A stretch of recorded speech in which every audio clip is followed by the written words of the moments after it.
Kitab Suci Tao Te Ching dan Pembabarannya, Bab 34. Bab 34. Tao yang maha besar mengalir bagai air.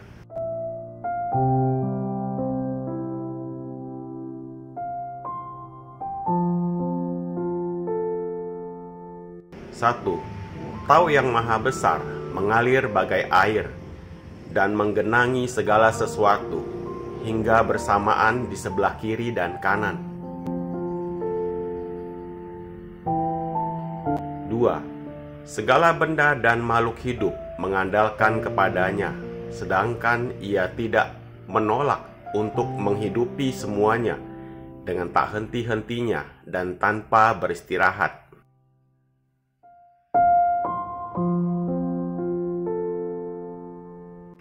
3. Membuat pahala dengan tanpa maksud mendapat nama, memelihara segala makhluk tetapi tidak menguasainya.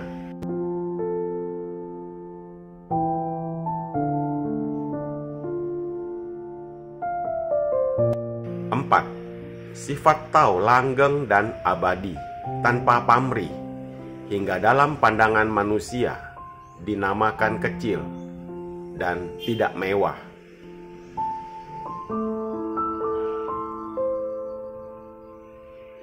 5. Segala benda dan makhluk pada akhirnya akan kembali pula padanya. Walaupun begitu, ia tetap tak mau menguasainya. Dengan sifat yang agung ini, maka ia dapat disebut maha besar.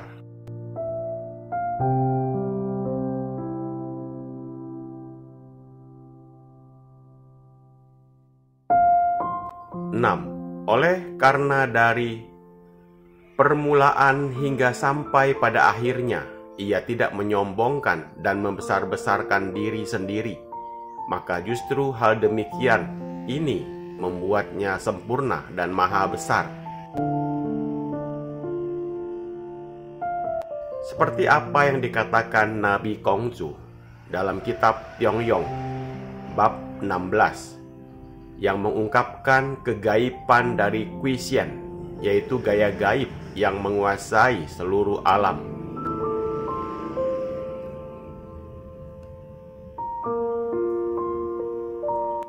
Apakah sesungguhnya Kuishen itu?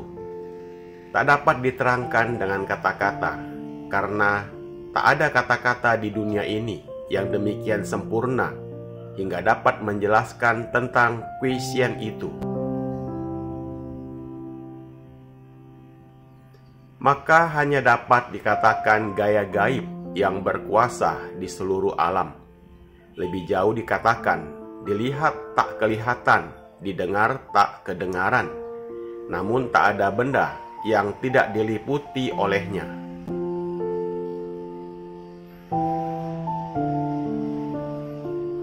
Bagaikan mengalirnya air samudra yang dirasakan seolah-olah di atasnya dan bersamaan itu berada di kanan dan di kirinya.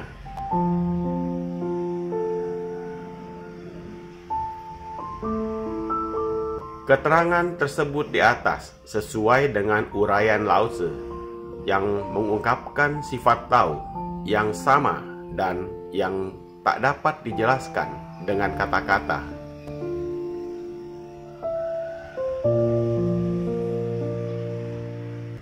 Telah berulang-ulang diterangkan bahwa Tao meliputi seluruh alam, luasnya tak terbatas dan dalamnya tak dapat diukur, hingga menggenangi segala sesuatu.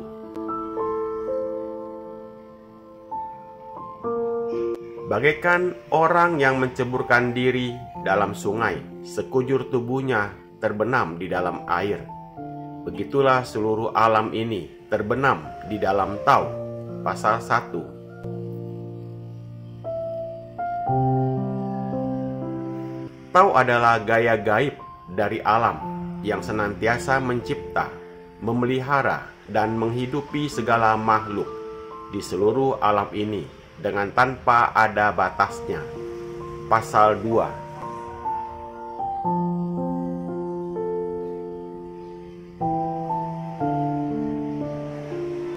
Berbeda dengan sifat yang dipunyai oleh umat manusia di dunia ini, yang setelah berjasa segera menonjolkan namanya, dan bila memelihara sesuatu ingin menjadi majikan dan menguasainya. Pasal 3.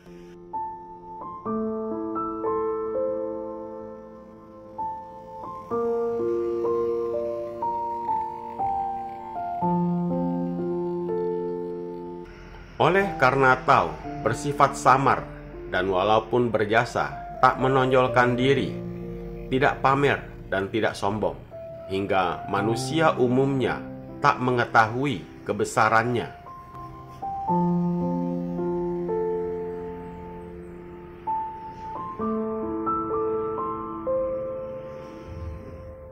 Tak mengenal kekuasaannya dan keluhurannya, hingga manusia memandang rendah padanya dan menganggap kecil saja.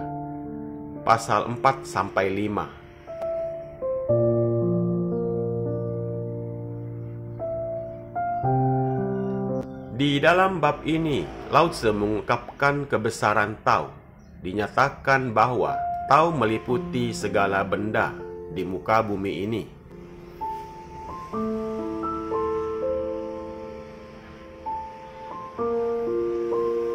Lebih jauh diungkapkan sifat Tao yang abadi dan tanpa pamrih, hingga walaupun jasanya sangat besar memelihara dan menghidupi segala makhluk di alam ini, tetapi tidak menonjolkan diri.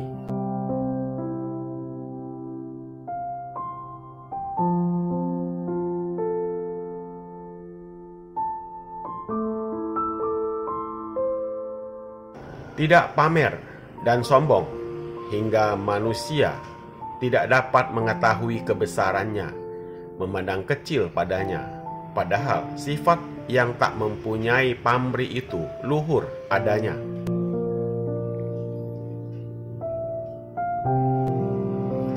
Karena memelihara segalanya dengan tanpa mengharap pahalanya dan tak menonjolkan namanya, justru sifat demikian inilah oleh Lao Tzu dinamakan sifat yang maha besar. Pasal 6.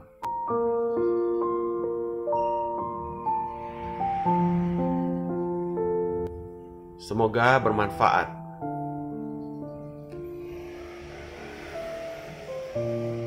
Terima kasih.